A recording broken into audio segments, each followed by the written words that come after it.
Guys, welcome back to the channel. So COVID is back and it is spreading around. So this video popped up on my timeline, PBS News Hour, and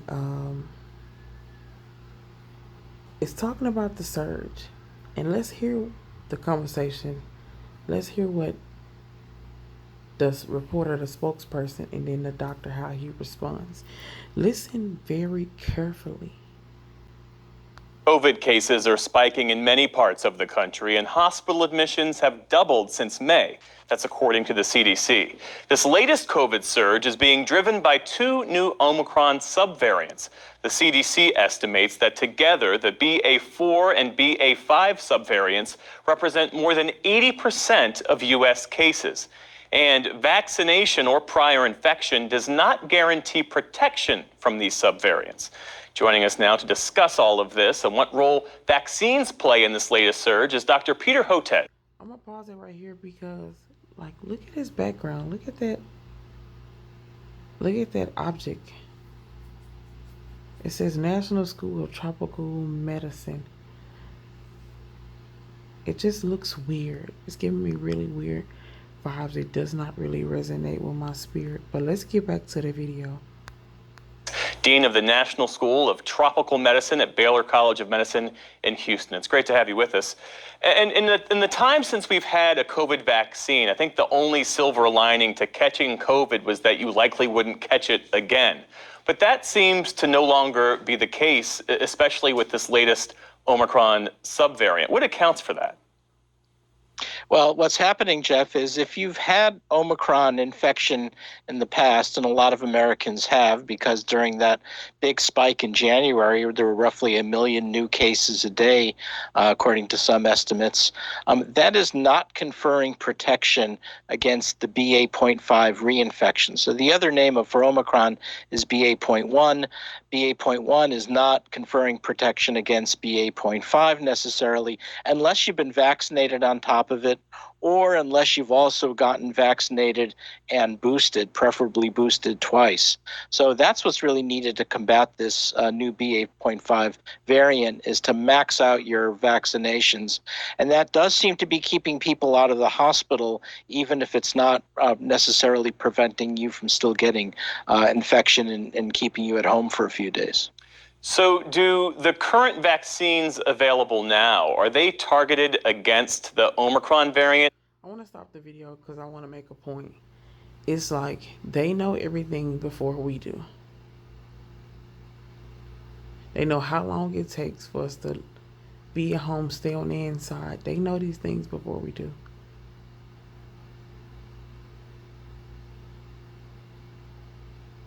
They know these things before we do. And after he made his statement, it went literally right to people getting vaccinated, maxed them out on their vaccinations. If you paid attention, his face was the same expression the whole time.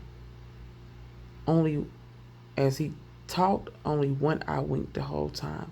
And he just had a straight face. But I'm talking too much. Let's get back to the video, guys. And the subvariants? Not specifically. All of the current vaccines, both in the United States and globally, including our vaccine and used in India, are all developed against the original lineage that emerged out of central China. But if you have high enough levels of virus neutralizing antibody induced by the vaccine against the original lineage, there still seems to be significant spillover to the BA.5, enough to keep you from getting very, very sick. So, for instance, the Centers for Disease Control put out some information in May among individuals over the age of 50, and there's a clear difference between those who are unvaccinated and those who are vaccinated, but there's even a clear difference to those who are vaccinated but not boosted and those who are boosted, and those who are boosted twice have a mortality rate that's pretty close to zero. So that's potentially really good news. But what it means is that you have to be mindful of your vaccination status. So if you've only gotten, say, 2 doses of the vaccine, you're still pretty vulnerable. You need to get that boost. And by the way, if you have been boosted once and you're over the age of 50 and therefore eligible for a second boost, get that second boost, because that will kind of lock in that you're not going to get very, very sick from this virus. Yeah. And Dr. Hotez, generally, So you still have a chance at catching it. You're still very vulnerable to this virus, this infection, but you won't be sick just as much.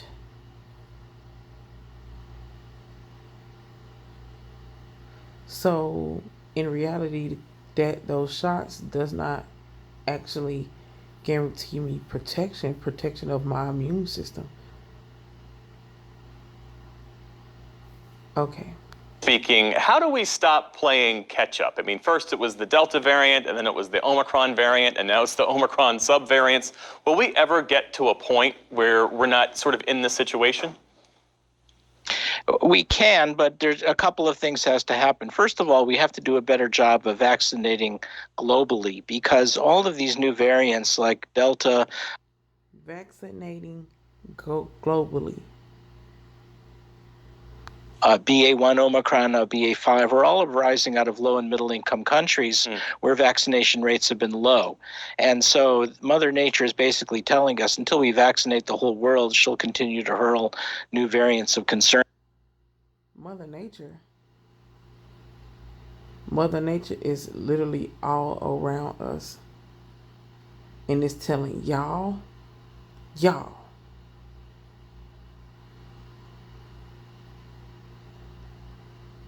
I hope that you guys are paying close attention. I know I keep stopping the video, but I got to make sure I get it out as soon as I hear it.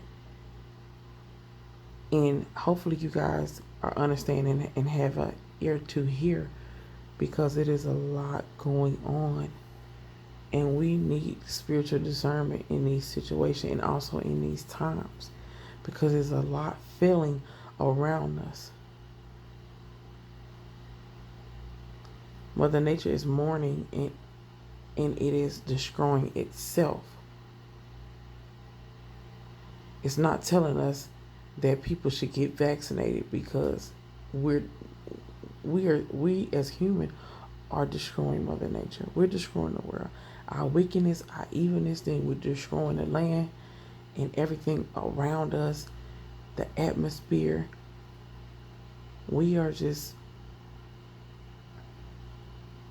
in a wicked world, guys.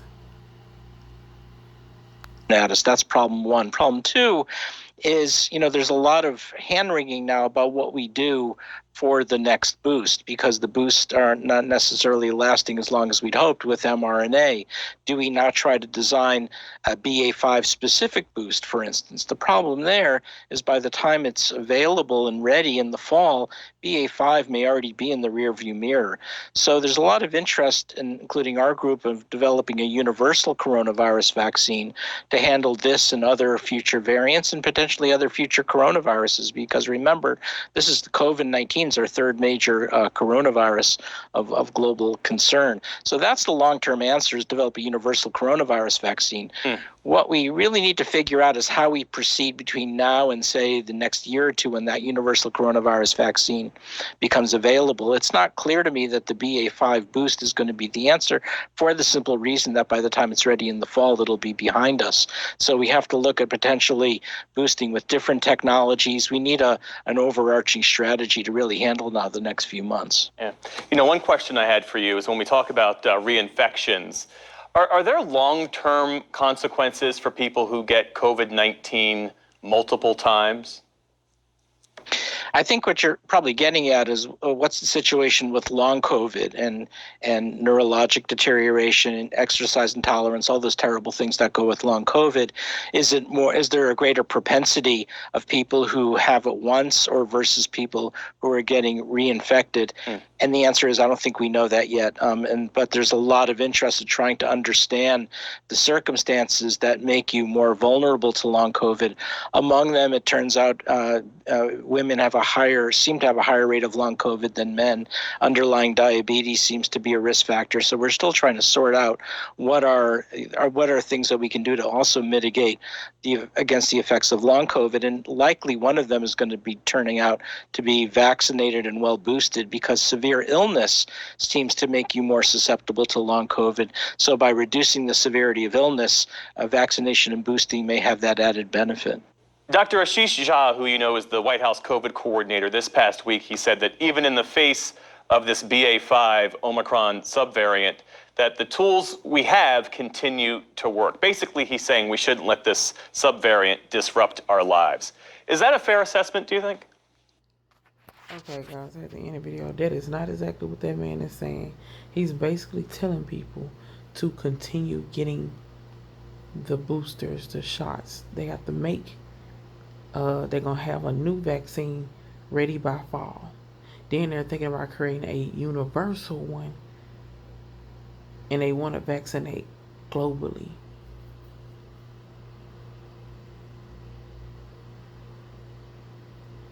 I don't know, guys. What do you think? Because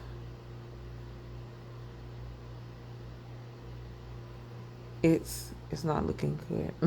It's not looking good at all. Like, subscribe, leave a review. This is a judgmental free zone. Something's going on, and we need to pay attention. I'm out.